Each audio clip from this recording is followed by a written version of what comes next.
एक और सिंपल सा सवाल। यहाँ पे एक बॉडी है जिसका मास 1 kg गिवन है एज यू कैन सी, और फोर्स अल्फा टी आई का बीटा जे कैप है। तो अल्फा बीटा तो कांस्टेंट्स हैं, टी टाइम होगा।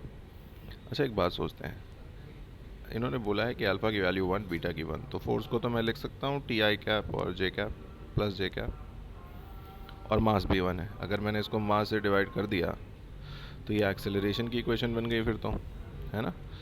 अगर एक्सेलरेशन मिल गया मुझे तो उससे वेलोसिटी मिल जाएगी मुझे, क्योंकि इस क्वेश्चन में कहीं ना कहीं वेलोसिटी मांगा गया है। यहाँ देखिए, तो वेलोसिटी क्या आएगा, इसको इंटीग्रेट करेंगे तो टी का टी स्क्वायर बाई 2 हो जाएगा टी डॉट डी टी करने के बाद, है ना। और जो 1 जे कैप है वो टी जे कैप बन जाएगा। अब इसको अगर मैं टाइम 1 सेकेंड पे देखूँ, क्योंकि यहाँ पे टाइम 1 सेकेंड पे मांगा जा रहा है, तो ये 1/2 आई कैप प्लस जे कैप हो जा रहा है, जो कि ऑप्शन कहता भी है 1/2 आई कैप प्लस जे कैप, यानी कि हमारा ऑप्शन सी करेक्ट है।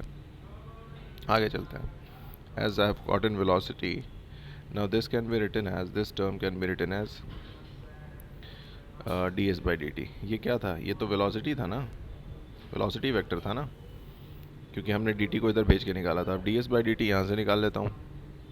अगर D S by D T करूँ तो that can be written as, sorry, T square by 2 I cap plus T J cap. फिर से डी टी को इधर कर देता हूँ, तो जो डी एस का इंटीग्रल यानी कि पोजीशन का जो वैल्यू आएगा मुझे वेक्टर्स में, यही वेक्टर में आ जाएगा फिर T cube by 6 I cap, और क्या आएगा, और T square by 2 J cap, T dot D T T square by 2 हो जाएगा। इसको भी अगर टाइम 1 सेकेंड पे देखें तो ये 1/6 आई कैप और 1/2 जे कैप होगा। मैग्नीट्यूड ऑफ डिस्प्लेसमेंट यहाँ मांग रहे हैं, पर मैग्नीट्यूड वर्ड यूज़ किया है, तो मुझे क्या करना है, इसको रूट में लिख के देखना है। 1/6 का स्क्वायर और 1/2 का स्क्वायर नहीं, this will be definitely more than 1/6। इन्होंने दे रखा है 1/6, गलत है। अब आगे चलते हैं, हमें ये सब पता चल गया।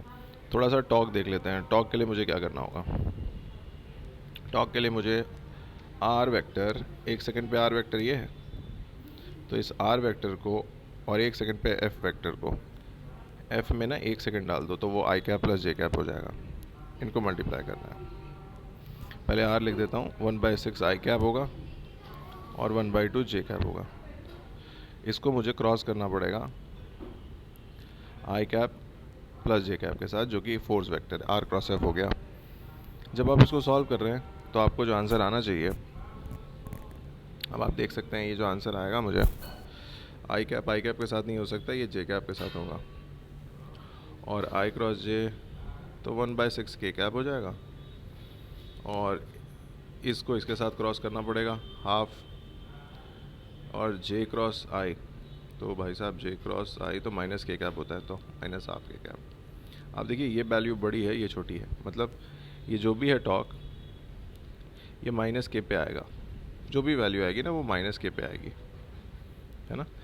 और इस क्वेश्चन में लिख रखा है कि in the direction of unit vector plus के कैप, तो ये भी गलत है। अब ए चेक करते हैं, ए सही है कि नहीं, वो तो आप यहीं से बता सकते हो। ये जो वैल्यू आई है टॉक की, इसको अगर दोनों चूँकि के और माइनस के पे हैं, एलसीएम आप लेंगे, सो हाफ पहले तो, हाँ, तो 3 - 1 2/6 यानी 1/3 न्यूटन मीटर आ रहा है। मैग्नीट्यूड तो यही है, इसका मैग्नीट्यूड तो यही है, तो वो सही है। टॉक का मैग्नीट्यूड सही है, बस टॉक की डायरेक्शन के पे नहीं होगी, माइनस के पे होगी, क्योंकि हमने वो इस इक्वेशन में देख लिया। तो यही है, इन चारों ऑप्शंस में 2 सही हैं, ए और सी।